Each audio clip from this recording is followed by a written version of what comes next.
Hello, fellas, and welcome to another discussion with a notable person in cybersecurity. Here with me today is Katie, also known as Insider PhD, and we'll try to focus our discussion on bug bounties, but we might go off tangents here and there because why not? Why Insider PhD? So my PhD is on insider threats, the type of security risk that comes from within an organization, not like us hackers, which are external threats, but sort of internal to organization. And I realized when I typed in insider, it kind of sounds like inside a PhD, which I didn't really think about is very difficult to tell people what your username is ahead of time, which is quite confusing. However, I thought it just sounded, it was a nice like tie back to my PhD. It's also that sort of nice kind of, it sounds kind of nice to say, but I didn't realize how much of a pain it would be when I did it. Yeah, so your PhD is actually a combination of machine learning and cybersecurity, from what I understand, right? Yeah, so my PhD is all about looking at security reports and using machine learning to try and draw out details of security reports. So a human analyst wouldn't have to go through them all. They could look at the kind of broad picture, and then they could kind of work out which reports are worth reading and which reports are worth reading in more detail. All right, that's interesting. I'm asking you this because I've actually studied machine learning myself, but like Nice. informally, I'm kind of self-taught in that. Um, so I was wondering what kind of machine learning you're actually doing. Are you doing like simple algorithms? From what I've checked out, you're actually doing natural language processing. And are you actually working with simple algorithms, or you're doing some sort of a complicated type of neural network to actually analyze those reports? So I do natural language processing, which is machine learning on text for people who aren't aware. And it covers a bunch of different applications, everything from how Google knows which documents to give you back from a search, to how like translate systems work, to your spell check on your computer. So it's got quite a wide range of applications. I don't do deep learning or neural nets or anything like that. They haven't actually shown for a lot of NLP as good as they are for stuff like computer vision, and a lot less common in NLP at the moment, although there's a push towards them. A lot of my stuff uses unsupervised machine learning because we want to try and do as much to help analysts without having to rely on large amounts of data, because they won't necessarily have large amounts of data to begin with. Now, the complexity comes less from the actual algorithms, which are pretty simple, apply and wait for the results to come out, and more in developing a lot of algorithms on top of each other. Like something like Google Translate is the same, where actually the whole translation system is not super complex, but it's all these different things layered on top of each other. So there's something to retrieve the words, there's something to find what translations are, there's something to do kind of translations where you go from multiple languages. And that system makes it very complex. So mine is the same, where I've got algorithm that's going into another algorithm, that's going to another algorithm, that's going to a UI, that's also going to an algorithm. So a lot of it is this kind of system where it's like layers and layers and layers. So It's that's pretty how cool. the You can fit in a actual web app. Yeah, that's how the actual complexity is in the system. It's not like it's not like complicated or complex as a deep learning thing, but is complex as simple algorithms stack upon one Yeah, on top of the other. yeah, pretty much. Okay, so we may get into that discussion at some other time. Who knows? But let's actually get back to cybersecurity. So, how did you get interested or involved in cybersecurity? What's your story about that? So it's actually pretty interesting. So I went to university. I have an undergraduate degree, of course, and I just did computer science. I just did a very broad range. And I knew when I started my degree, I wanted to go into machine learning. And I knew that I wanted to do text, because text is really good because it allows you kind of, with a lot of machine learning, you look at graphs a lot and you don't have the same level of kind of understanding a graph as you can with text. You can kind of understand text. You can see it looks about right. So I knew that's what I wanted to do. And I had the choice to do cybersecurity courses, which I ignored. because I've been a web developer since I was 13. I know a lot about PHP development. So I was like, no, I'm not taking cybersecurity. That's a risk. I'll do 3 different web development courses, ace them, perfect, done. So I finished my degree, and I had a job which I really didn't like. I worked 6 months at a utility broker as a data scientist and developer. And I realized, wow, I'm unfulfilled. Jesus Christ, I'm having a bad time. And I just had this like realization. I was just going to lunch one day and I was like, I really don't like my job. So I thought, you know what? I have to get a PhD. I have to start a PhD because I knew a PhD is what I wanted to do. So I was like, I can't afford to be picky. I'll just apply for everything.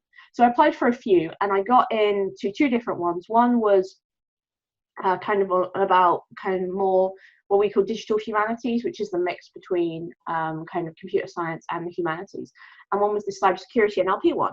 And I was like, I'll go for the digital humanities one, and then they rejected me at the last second. I was like, well, I guess I've already got one choice. So I did the cybersecurity. I wasn't actually interested in cybersecurity before I started my PhD, but the more I did my PhD, the more I realized, hold on, this is kind of cool. I'm really actually quite enjoying this. So I kind of came in for a weird way. I didn't expect to be in cybersecurity. I certainly wasn't aiming for it, though I think if there's anyone watching who does aim to be in cybersecurity, you're in much better stead than I was to get involved and really start taking those steps towards your career. Because for me, it's like, I'm now interested in this. Oh, I've got a lot of stuff I need to catch up on now. But yeah, I didn't really intend to go into cybersecurity, but here I am, and I really love it. I think it's super interesting. I like the idea of protecting people a lot. So in your case, you actually ended up in cybersecurity, and then after some time, you actually got like more excited about it or more interested about it. Yeah, pretty much. Like I was, for starters, it was just like this. It's like a domain for my work, and I was like, it's just a domain. I don't need to be a cybersecurity expert.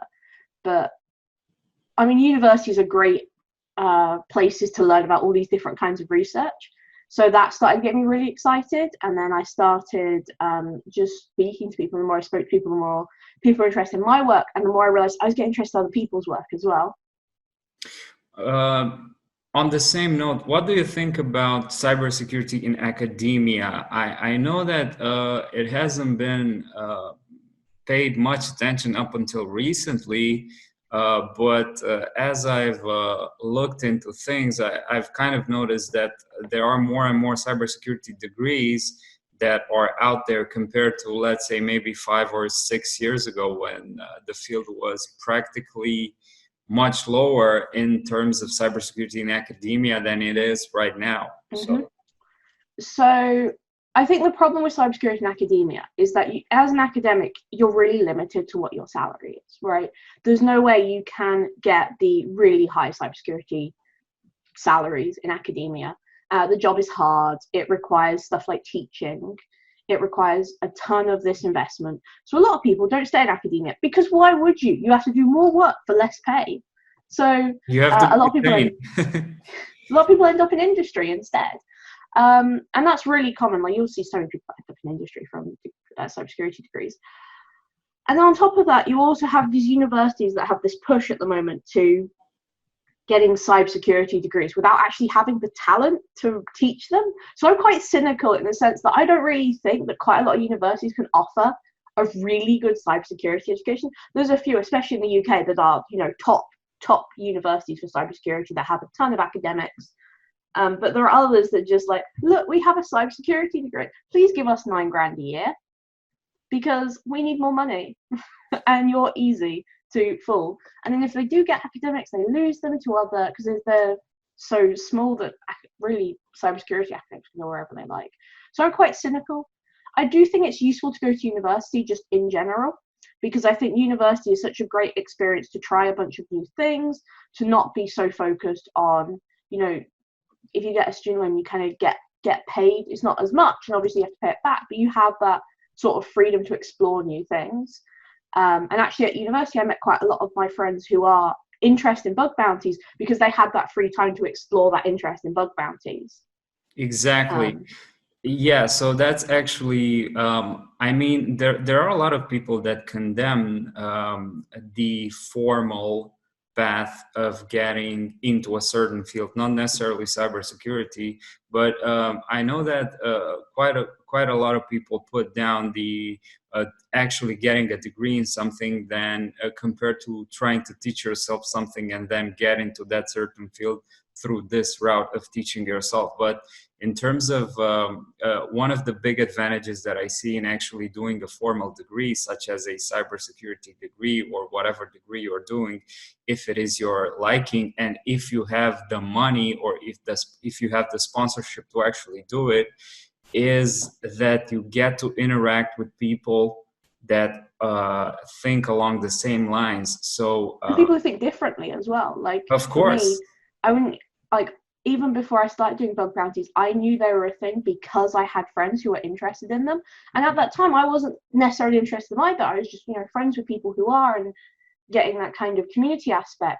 But then that has kind of led me into kind of the route I'm in now, even if I didn't really mean to do it in the kind of I aspired to it.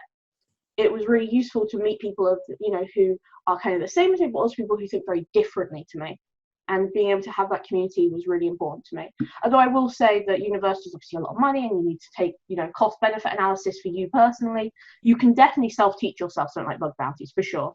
A lot of people self-teach. It is not, I'm not going to say it's not hard. I'm going to say it's not as difficult as some subjects are to self-teach. Yeah, so the magic word here, bug bounties. Let's actually get into that. Tell me how Yeah, sure. you got into bug bounties, because this is often, and it is for me, and I know that it is for quite a few people, very frustrating and of course often so rewarding. So how did you get into it? So I have been really, really fortunate in how I got into bug bounties. So as I mentioned, I have some friends that are involved in bug bounties already. And quite a lot, I went to university in the north of England, but quite a lot of people now work and live around London. And I kind of live quite far outside of London. Anyway, so a lot of my friends who were interested in bug bounties were like, hey, Katie, there's this HackerOne mentee thing going around some of the tech groups in London. Do you want a link? And I was like, maybe, I'll see. And I almost turned it down, and it would have been the biggest mistake of my life. So I'm really glad I didn't. And because I was quite involved with tech groups at university and getting kind of, minorities in tech, because I'm obviously a woman and I want to be, it's very difficult for women to find, I'm going to say, inspiration and kind of that idea of, oh, I can do that as well, right? So I was quite involved in women in tech groups at university. People saw, obviously my friends at university saw this kind of meetup sheet that went around some of the local meetup groups like OWASP. And then they were just like, hey, you should apply. And I thought about it. I was like, I'm not really that interested in doing bug bounties. But then my fiance was like, hey, Katie, that would be a really silly opportunity for you to miss. So I was like, you know what, fine. And I brought one of my colleagues along with me. I didn't actually know what a live hacking event was or like how exclusive it was. At the time, I was just like, oh, it's another meetup in London. So we went to London. That's like that just started a whole thing off. I found my first bug in London. Then they were very happy with how I did it, I guess. And then they invited me to Vegas. I found more bugs in Vegas. And then I've recently come back from LA and found like 30 bugs. So it really was like this big, like rocket on my career for sure. Like it just sent me all the way. So I'm very thankful to HackerOne. You were mentioning life hacking event and HackerOne. What's actually a life hacking event? So a live hacking event is something that both HackerOne and BugCrowd do, although HackerOne, I believe, is way more famous for them. And it's basically where they fly in, for the most part, all the best hackers in the world, and me, apparently. No idea why they fly in me. And they get them all in a room with a single target. And the target has like the same thing like a regular bug bounty program has, assets and what they want to be hacked and what kind of bugs they're looking for. But they, up the amount of bounties you get. There's triages on site. You can speak to the customer on site as well. And yeah, they just bring everyone together, and for 8 hours you sit and hack, and you can collaborate with some of the best hackers in the world. the people who make teams, like Disturbance is the big team now. And yeah, it's just this great event where people just spend all day hacking and then all night at the after party drinking. Sounds like fun.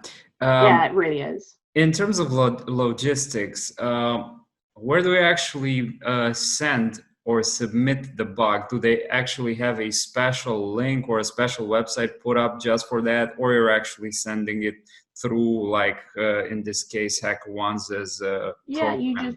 you get invited to a private program and you just submit things as if you're submitting to a private program, and then later on they go to the company's main program. So right now I have like 2 bugs in Uber still. So I've got like 2 thanks on Uber's page because that was from a live event. But that was a private program that then they moved all of the reports into the public one. What was your first bug? Oh, wow. Okay. So my first 2 bugs, I found them both at the same time. London? During London, I was sitting there. I hadn't used Burp before, hadn't done any hacking before. And I just found myself in this situation. I'm like, well, I'm going to give it my best shot. So I ended up looking through Uber and I was playing around with one of their apps. And I just thought that request looks a little bit weird. And I don't know what told me it looked a little bit weird, but there was something about it. And I was like, if I was making the app, I don't think I would have done it that way. So I call over one of the mentors. I'm like, this looks weird to me. How do I approach this? And he said, well, you could try removing the cookies. So I did that, and it still worked. And then I didn't really understand what that meant, but then my mentor was just smiling with such glee, and I was like, oh my god, I found something, haven't I? And he was like, okay, we need to work out how to weaponize this. So I was like, have I found a bug? I didn't even know I'd found one. And he was like, yeah, you have. I was like, oh my god.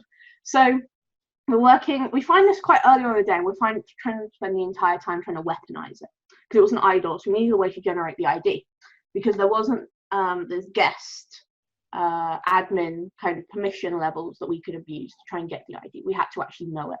So we spent this entire time trying to weaponize this bug. And as I'm testing it, I'm like putting in like minus numbers, really high numbers, and I realized, hang on a second, I can put in really high numbers on Burp, but I can't do it on the app. And then I realized you could put in a really high number, but you could also put a negative number and it'd still work. And this was literally, no one was watching me. I was just playing around. I was like, I think I found another bug. So I did that, found the second bug, same endpoint as well. And was it an API? Pardon? Was it an API? Yeah, it was an API endpoint. So I did all this, and then I spoke to the person who manages the Mentee program, and he doesn't anymore. A wonderful human called Tiff, and I was like, Tiff, I found something. And oh my god, I gotta say, like, as someone who's British and quite reserved, being around Americans sitting there being like, yeah, you rock, give me a high five, it's very motivating.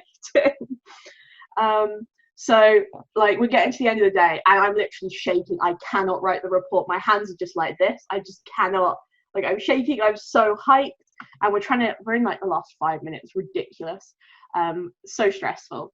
And I write the report, and like literally the high is incredible. Like when you find your first bug, when you have that high, it's just amazing. And I'm shaking, and then Cody, who was the mentor helping me, had to be like helping me out to write the report because I literally couldn't. And he got up afterwards and says, right, I'm having a cigarette. He was just so stressed. So get through the day. A lot of time you have this gap between the show and tell and when the submissions stop, where they can start triaging reports. And someone from HackerOne comes up to me and says, Katie, I've got some news for you. And I'm like, oh god, please don't tell me, please don't tell me. He's like, I'm awarding you a bounty. And I was like, no. Wow. No, go away. And then he's like, no, that's it, you've got $1,000. I'm like, what? I wasn't even expecting that much money. Like, that's sort of like half my monthly salary as a PhD student in one day after like 8 hours of work. I was just like, whoa. That's super motivating. Yeah, I mean, before that, I've never done cybersecurity. I've never done any penetration testing. The next day I went and did a CTF. Like, I'd never done a CTF. all I was using was really this experience doing web development a few years ago that I could really use to kind of work out. I wasn't expecting to get anything like at all. I was shocked at my own abilities. Fellas, check out my Python Basics course to learn the fundamentals of Python you need in cybersecurity. There's a discount link in the description. So speaking of tools, you mentioned Burp. What are actually, I assume that you've been doing the motivation that has given that the London event, the London life hacking has given to you, actually made you practice or do more bug bounties ever since? Oh yeah, for sure. Like you've talked about Burp. What are some other tools or what are your top 5 tools that you've been using since you started doing bug bounties? So my top tool is obviously Burp. I think if you know how to use Burp, you've got like literally the ultimate arsenal. It's the Swiss Army knife of hacking tools. It has everything you need. Other tools I use is, whether or not it counts as a tool, but I have, very specific word lists I like to use, like curated word lists. I think that's super important. I like to work with APIs because there's a lot of bugs in APIs, and I am all about that low-hanging fruit. So having the large word lists allow me to do stuff like API enumeration. So I really like to have, some nice word lists that I like to work with. And honestly, the biggest other tool is like HackerOne in general. Like their whole platform of having like disclosed bugs is such a great tool for me because I can look at other people's stuff and steal their ideas. And it sounds kind of weird, but actually, in academia, I've never seen further than when I'm standing on the shoulder of giants, right? So to stand on the shoulder of other hackers and see what they're doing, it's such a great tool for me to take either their ideas and how they're doing things and evolve them in my own way. So that's kind of 3 tools, but I don't think you really need much else to get started. I don't think you need to, be learning stuff like Kali at the start. I think you really only need, to learn how to use Burp or OWASP's app if you want to have support free and open source software.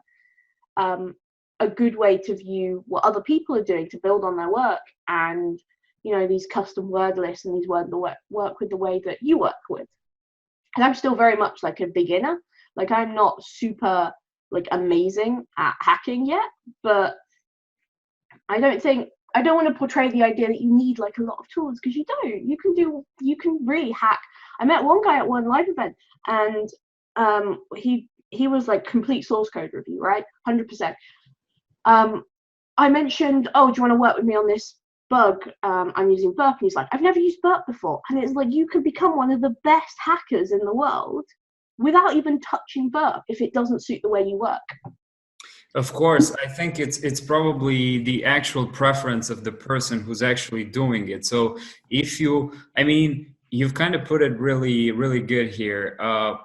You might not need anything. If you like Burp or OWASP Zap, that's just a proxy. So you could actually look at how requests are made, but you would not need actually anything if you just do source code review. So you could do that.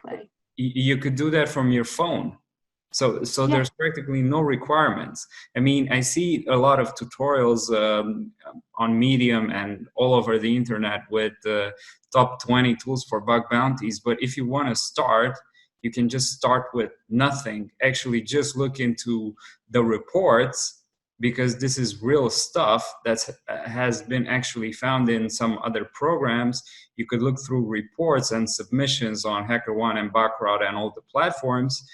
And then you could just try to look into a program and figure out if you can actually do something similar to what you're reading in the report. So yeah, that's my number one reason why I make my videos actually with the section on disclosed reports, is that I think reading disclosed reports is a really great way to learn very, very quickly, because you just get exposed to how people think, really, and how they approach problems. And it's, I think, really useful, even if you don't necessarily copy that and try and implement it for yourself, but just to read it and kind of see how other people solve that problem, basically. Exactly. So you're exposed to the actual process of thinking of that person. Speaking of which, do you actually have a written methodology or of your own, or you just follow your intuition when you hunt for bugs? I would describe my methodology of hunting for bugs as organized, mostly chaos though. Lot of chaotic. So I do follow a step of kind of explore the app to begin with. What does it do? I should be able to very much answer that question.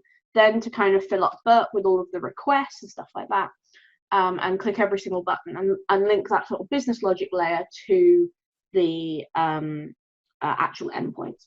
Sorry. So that's kind of where it stops though. A lot of the times when I find bugs, it tends to be like really randomly. I found one bug when I was in Vegas in literally like 5 or 10 minutes. I'd only just started hunting. I already found a bug just by when I was filling up Burp, I just noticed something. So I really don't have a strict methodology. It's a lot more kind of organized chaos. And that's kind of why in my methodology video, I don't really say this is my methodology. It will always work all of the time. I'm always saying, this is how you could implement this into your methodology. But I don't do like recon and stuff like that. It's very much chaotic, but it works. So how do you actually look for for endpoints? So my strategy is always just to press every single button. I work a lot with mobile apps, though I'm not like a mobile app hacker, because the mobile space is just less overcrowded than the web spaces. So for me, all I'm doing is I'm clicking on every button, doing even like weird things. If I've got a mail app, I'm not just testing sending mail, receiving mail. I'm like saying, okay, I'm adding an attachment, or I'm going to add like different types of attachments, or I'm going to take a photo within the app and attach that. And I'm also looking, okay, we have a contacts page, so looking through the contacts and stuff like that, basically clicking on every single button I can see to try and make sure I understand the breadth of function that it can do, which will then give me all of my API endpoints, which I can then use. If I feel like there's something missing, I might try and specifically try to poll for it, whether or not that's looking like API enumeration. If I can see mail and contacts, well, what else is there? Is there, I don't know, some functionality where you can send messages to your contacts without emailing them, like on Google Mail? Is there something where you have folders to deal with messages? So that's the kind of stuff I'm kind of going to do my API enumeration on. Although, to be fair, API enumeration hasn't actually given me as many bugs as just chaotically looking around has. So there's that. So when you're actually looking into mobile apps, do you still use Burp as a proxy, or you use something other like Fiddler or some other proxy? No, I have a jailbroken iPad Mini 4, which has SSL cert pinning removed. So it's the most insecure thing on the planet. And then I just use that and proxy through Burp, and then you can see all the traffic. And then it's an interface that I'm familiar with and I kind of know how to use. Because all I really want Burp to do is to basically find the endpoints, and then use the endpoints to then kind of build upon and then hit the API directly via Burp using Repeater. Okay. Here's an interesting question. So how do you keep yourself up to date with, or do you keep yourself up to date with the latest in cybersecurity and in bug bounties, to be more specific? That's a really interesting question. I think it's really important to keep yourself up to date, even if you don't understand what you're reading necessarily, because I think it's like learning a language, right? The language is cybersecurity. You need to immerse yourself in it. You need to be reading stuff, even if it's above kind of your skill level, you don't really understand it, but you still want to be exposed to it quite early on, I think. So for me, that means I use Twitter a lot. I follow some of the best hackers. I'm always reading write-ups and disclosed reports. I'm always part of various communities that share those as well. So I'm constantly exposing myself to stuff that's either above my level or maybe at my level, but a little bit more advanced. So it's constant exposure to different types of articles and stuff like that. And I don't even limit myself to just bug bounty stuff either. I'm constantly reading reports. And especially with my PhD, I'm also reading research papers as well. So I get this really wide exposure to everything. And that's really good, I think, to kind of immerse myself in it. So that's kind of how I keep up to date. Where do you get the feed of the news feed of research papers? Is it on archive.org or so RAXIV? So that's archive, right? Or on Google Scholar, or for the longest time I didn't realize it was called archive. I thought it was Arvix or Arvig. I didn't realize. And I was talking to my supervisor and I was like, yes, this website. And he was like, it's called archive, right? And I was like, no, I didn't. So I'm quite fortunate because I have a university email address, and obviously quite a lot of the papers are behind paywalls and my university pays for them. And if I want more from a PhD student, they'll pay for them. So I keep up. Google Scholar is really good for keeping up with like research papers. I have a Google Scholar alert set up for stuff like cybersecurity and NLP, or cybersecurity and machine learning, and a few other alerts that are not just related to my PhD, but also this kind of wider knowledge base of cybersecurity. But also stuff like DEF CON can be really useful. Like there's a reason why the DEF CON presentations are called call for papers, because it comes from the research world where when we write a conference talk, there's a paper associated with it. And so that's really useful because it's for, stuff like DEF CON, there's usually not like an actual scientific paper, but for other things there are. So you can watch a conference and then read the paper afterwards. So even YouTube can be really great for finding new research papers to read. Of course. Yeah, so adding or reiterating your idea, going to Google Scholar and adding alerts to specific keywords that you're interested in, and getting emails whenever a paper with that keyword comes out. That's a really good way to actually keep yourself up to date with a very specific thing that you're interested in. Yeah, I think it's obviously going to be mostly academic papers, although you do tend to get some like professional reports in there.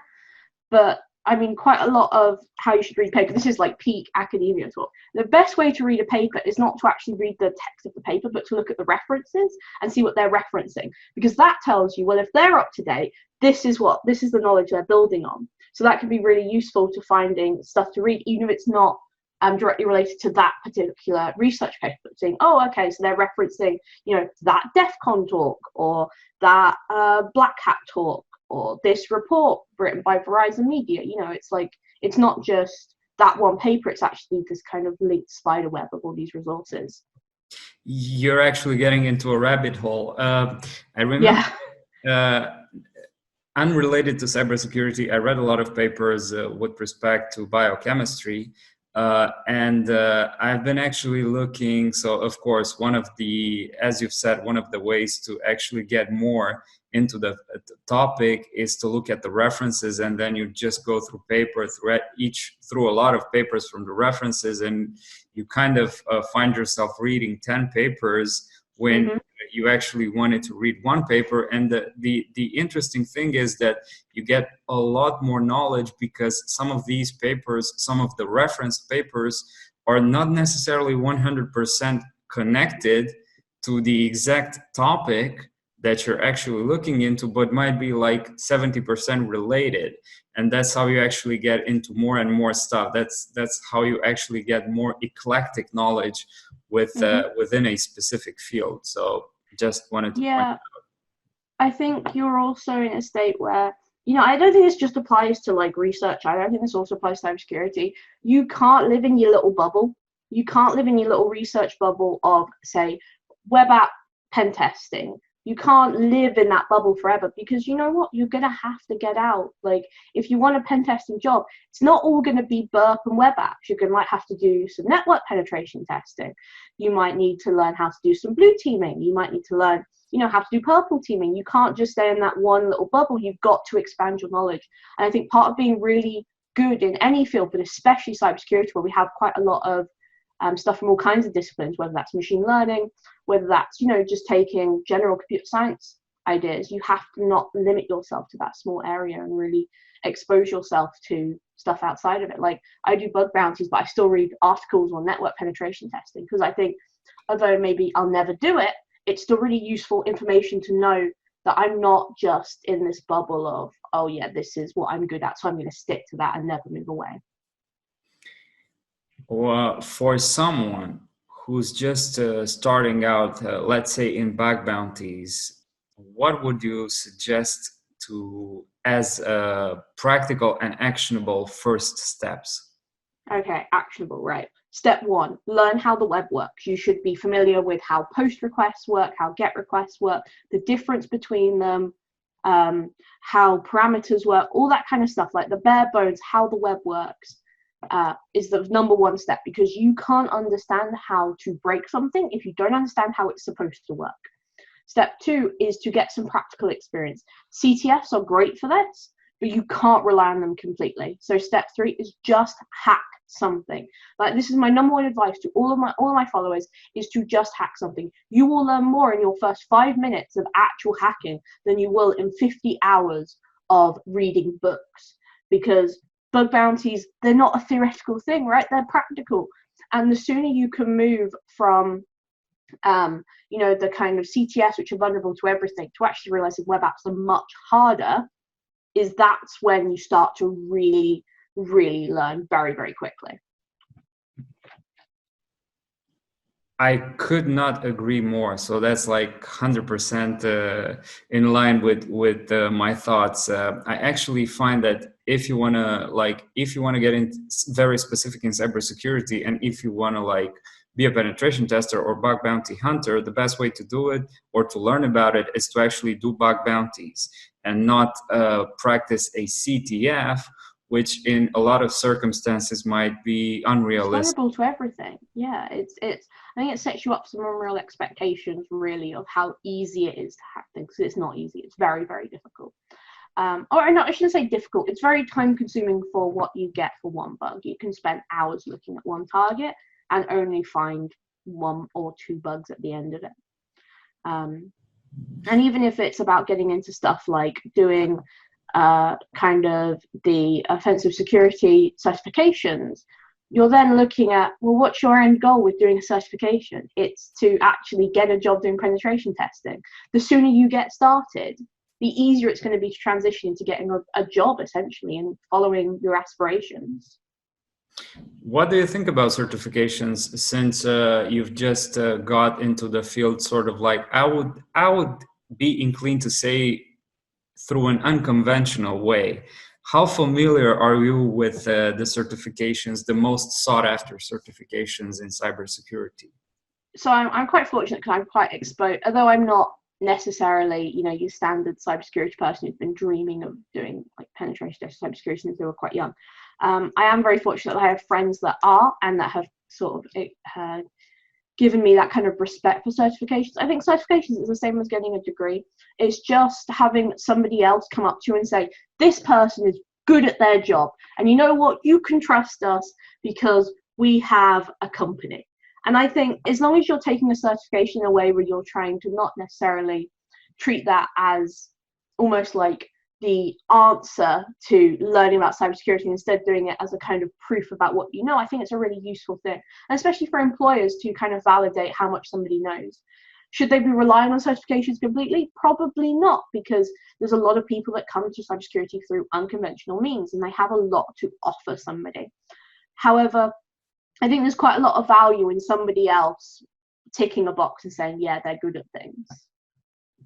Well put. So actually, there are a lot of people in cybersecurity that do not have certifications, especially when we talk about bug bounties.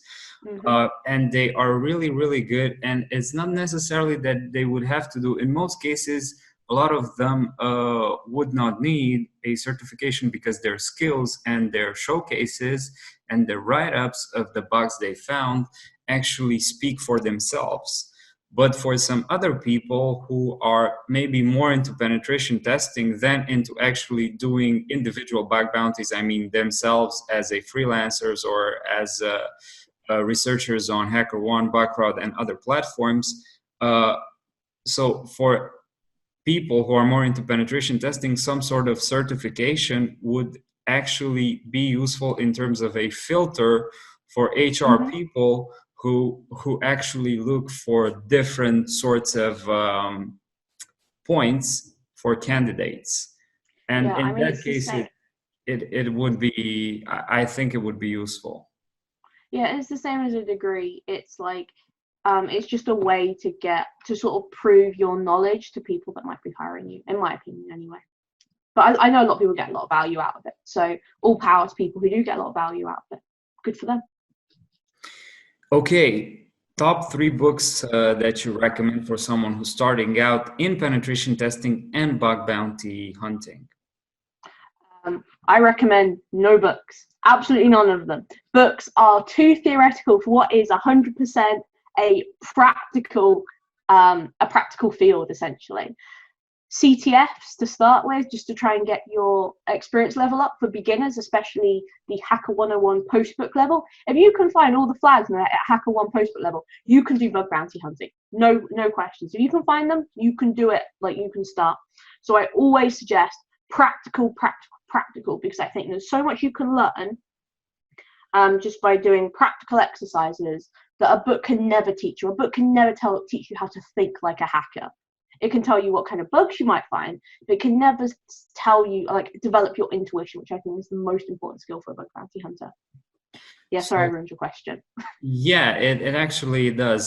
So Hacker 101 CTF, and I'm always in line with everything that says super practical. So one of the books, I'm not sure if you're familiar with Peter Jaworski. Yeah, his book. Yeah, he's got a book in 2018, I guess. It's Real World Bug Hunting. And he actually goes through probably 10 or 15 types of bugs. And on each chapter, he explains the bug and provides a description or an explanation of a report or a submission from HackerOne. So that's actually practical, because you see the real impact of that bug, and he kind of curates for each bug a list of submissions from HackerOne or from BugCrowd. I think that's super useful. That's why I include them in my videos as well, because I think that being able to see real world bugs is just so important for getting like something really really understanding how a bug works in sense of what companies actually care about, and especially knowing how much they paid as well, because that gives you an idea of what the company thought was the impact level. Okay, now getting more into the technical aspects of bug bounties, how much time do you spend, not only, so tell me, how much time do you spend on bug bounties, like from your overall time in cybersecurity, and how much time do you specifically spend on a target? So how much time in general? I don't spend a lot of time weekly on bug bounties, and that's mainly because my job is quite like mentally intensive. So I do like because a PhD is basically creating new knowledge. I spend a lot of time doing quite difficult mentally things.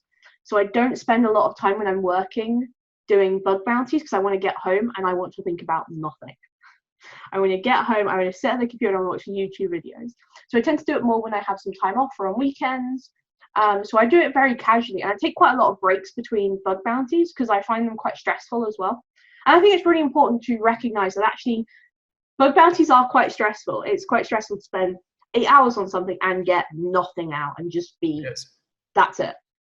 So I take quite large breaks. I'm currently in a break period at the moment. I did some hacking over Christmas, but at the moment I want to just take a break and do some videos, which aren't as like thinking intensive, and it means that I'm really compressing before I work on another bug.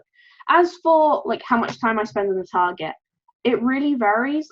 Most of my like big impressive bugs, small impressive bugs actually, I will say that I haven't got like an RC or anything like that. Small impressive bugs have all been during live events, and with that you only have like 8 hours. At the most recent live event, I didn't actually get the invite for the program until like the day before, so I had like maybe 3 hours of hacking after being severely jet lagged. Vegas? And then still no, that was LA, but Vegas was the same actually. Yeah. yeah, so it really does vary. Like sometimes I'll find a bug literally within like 5 minutes picking something up. When I was in Vegas, I went down to Justin and Tom Nom Nom, who were my Rhino-rater Justin, who were my mentors, and they invited me to come hack with them in their hotel room. So I went to their hotel room, and they were on a much higher floor than me. I remember being very annoyed because they had a great view. And I just sat down on my laptop, got everything set up, and then 5 minutes later I was like, guys, I found a bug. And even they were like, what? How did you find a bug? And then similar when I was actually at the event is that I think Justin was sitting next to me and he was working on his own bugs. He went to go find a triager. So he goes and speaks to the triager, and then he goes maybe 3 minutes, and I said, Justin, I found another bug while you were gone. And then I showed him, and there's a great photo of like he comes back and he's looking at my screen like this, and we're both looking like that, and then he realizes, and then we're both smiling and looking at each other. Found the same thing? Pardon? Did he find the same thing? No. He was just, because he was just sitting next to me, I thought I'd just share what I found with him. And then he found me somebody who would offered to exploit it. Although we didn't end up writing a full exploit for it, we submitted it and still got some money. So awesome. Now, talking about time spent on bounties and specific targets, I know this is a topic that's been quite often discussed, most recently in the community of bug hunters. How do you actually, I mean, you've actually answered the question, but how would you suggest someone should stay away from burnout? So this is what my PhD supervisor tells me. Now, burnout is very common in academia. It's quite often people think a PhD should be suffered through, not enjoyed. So my supervisor says, I really like my job. I want to be able to do my job in 10, 20 years. If I burn myself out now, I won't be able to do a job I enjoy because I'll hate it and have to find another one. And I completely agree with his statement. Like, if you want to do bug bounties and you want to make that either like a full-time job, but like a hobby, or you want to do cybersecurity on and get into kind of maybe triage and stuff like that, if you want to be able to do that job in 10 years, like a lot of people only think like a year ahead. If you want to do that job in 10 years and you want to develop that career, you can't burn out very early on. You have to take breaks. You know, if you're working, you work 9 to 5. You don't work outside working hours unless you absolutely have to for like a big deliverable. And I think for me, what really helps me is not just dealing with, you know, my PhD, my bug bounty stuff, also my PhD is knitting, right? I knit things. There we go. I knit things. Wow. And it's outside the computer, and I'm creating something with my hands, and it really helps dealing with the kind of stress that's often involved in working in an area. It's quite virtual. Is sitting down and making something with my hands and pointing to it and going, look what I made a thing. And the benefit of that is that I have quite a few lucky socks, and this is a thing I made to one of the people at HackerOne. I was like, oh yeah, I wear hand knitted socks because I think they're lucky and I always get a bounty if I wear my hand knit socks. You should so I also get start lucky with socks. that. Pardon? You should start a business with that. Knitting lucky socks for people. Give you 20% of the first RCE you find, and then that's my payment. But yeah, so I really enjoy making something outside of the virtual realm. A lot of people like to play video games. I find video games quite difficult to relax to, because in a video game you're still dealing with something that's quite virtual, and I really find it helpful to just take a step back and just sit and do something that's mindless and not on the computer. And I can just sit and watch TV, and I don't need to be in front of a computer to do it. It's physical, and it's like more real world. Fellas, YouTube enabled memberships for my channel, so you can now come into my closed circle and into the private live chats. Click the join button to learn more. Best way or best channel for you to engage with the community? Oh, I think this is so important. Engaging with the community for a newbie bug bounty, engaging with the community is so important, because you never want to be alone, and you will get frustrated. You won't have anyone to talk to. You'll end up going to top hackers and writing the word hi in a DM and not saying anything else, which we really don't like. So for me, I think Twitter is really good for learning things and getting exposed to those sort of new ideas and seeing people's write-ups, especially following, top hackers is great because they share really useful stuff and you don't even have to look for it because it just appears on Twitter. Can you name it? Tom Nom Nom, very active on Twitter, always posts some great resources for dealing with like tools and stuff like that. Obviously, Nahamsek Ben, he's really useful for getting kind of the tutorials and the more kind of learning-y aspect of things. Stoke is very aesthetic. Love his videos because I just love how aesthetic everything looks. And then just like other people, I follow quite a few like academia cybersecurity researchers, but I also follow some like more traditional researchers who publish on stuff like DEF CON slides. At the moment, I'm really enjoying Cody Cody Brokers. There we go. Because he's currently working on like a VR desk setup, like a productivity VR setup, and I think that's really interesting. So those are some of the Twitter people I like. If you want, you could just look at who I follow, and you'll probably find some interesting people in there. And then in terms of other engagement, I think instant messaging. Old-timey, what used to be IRC channels, which are now on like Discord and Slack, are really, really good for engaging because it doesn't really matter what community you're part of. You have stuff like Bug Bounty Forum on Slack. You also have specific for women. There's women hackers on Slack. You also have Discord. I really like the Hacker 101 Discord community. And they're really great for having that constant engagement and that constant almost encouragement. So they post resources there, they post, you can ask questions, you can get advice from some hackers that are way better than you are, which I think is always really useful. But you can also just talk to people who are also beginners, and it makes you feel a lot less alone, I think. Definitely. Now, on a more personal note, what is one thing you suggest someone should do every day to kind of make their lives or his or her life better? Self-reflection. So it's really important to develop the skills of self-reflection and thinking about, okay, what have I done? What am I doing good at? Where do I want to be? How can I get there? Sort of that level of being able to make those questions of yourself. And so you can really look and evaluate your life, essentially. If you're a bug bounty hunter, you can be thinking, how did that bug go? Did I spend my time correctly? How could I have done that faster? How could I have done that better? Did I write a good impact statement? Am I communicating well? Being able to answer those questions yourself is such a valuable skill to have. And especially when you start to consider, career options, it will make the kind of process of going into a career. And when your manager asks, do you want to take a certification or do you want to have some extra training? You can answer that honestly and say, actually, I'd really like to do this certification because I think it will make my career better in these ways. And I think that's really powerful to get, especially if you're younger, because it's a skill you develop over time, especially as you're younger, to develop that skill of questioning yourself and coming up with those answers for you. You don't have to write them down. You don't have to tell anyone what you're thinking, but just having that process where you sit down for like just 5 minutes and think, am I okay? Like, am I okay? If I'm not okay, what do I need to work on? And I think it's so valuable. So that's actually self-reflection would actually be sort of like a reality check. Mm-hmm. It actually probably engages your prefrontal cortex more. You're getting out of the rat race.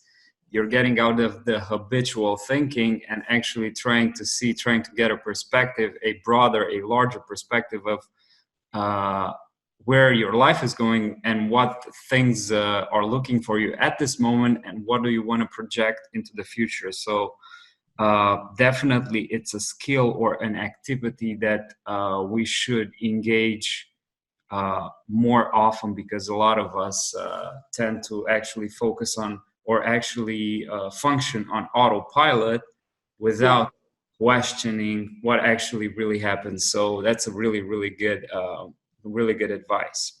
And people are thinking about self-reflection now. It's the New Year's. People thinking New Year's resolution, but it's not something you do once a year. It's a continual process throughout the year It's like, you shouldn't just have, you know, your New Year's resolution. You'd be thinking, like, at the end of the month, how am I progressing on that? What am I doing to be good at it? And a lot of people just tend to do it at New Year's. You should do it the entire year. Katie, where can people find you? So you can find me on Twitter and YouTube at Insider PhD. That's not inside a PhD, but Insider as in Insider Threat PhD on Twitter. I'm very active on Twitter. People can feel free to DM me. My DMs are open. And on YouTube, I also reply to messages as well if you want to ask me any more questions. Yeah, you've got a great channel on YouTube. I actually started watching all the videos from the beginning, and I'm like 4 or 5 videos in, and I'm really encouraging you and looking forward to seeing you, more and more videos coming from you. I know that you've got a lot of stuff to do for your PhD, but I really do hope to see more of your YouTube, more activity on your YouTube channel, because I think this is really helpful for the community, for the cybersecurity community out there. Yeah, I want to give back. Like, the community, especially HackerOne, have given so much to me in starting my journey doing bug bounties. I really want to be able to do that for somebody else and really give back to the community, which has really been, even in the past 6 months, which is how long I've been doing bug bounties for, been so encouraging, so friendly. You could not ask for a better community than the bug bounty community. They're so nice. Like, you think about the top hackers and you're like, oh, they must be quite, you know, mean. It's like, no way. They are so friendly, so nice. And I want to give back to the community that's really encouraged me and encouraged other people, because I know the situation I've had is really special and not everyone has access to that kind of opportunity. So I really want to give back what I can to the community. Awesome. Now, Katie, I don't want to take advantage of your time, so it was an immense pleasure to have you exchange ideas here. And like I said, I believe this is pretty much extremely helpful to the cybersecurity community. So a very big thank you for that. Thank you very much for having me. I had a great time.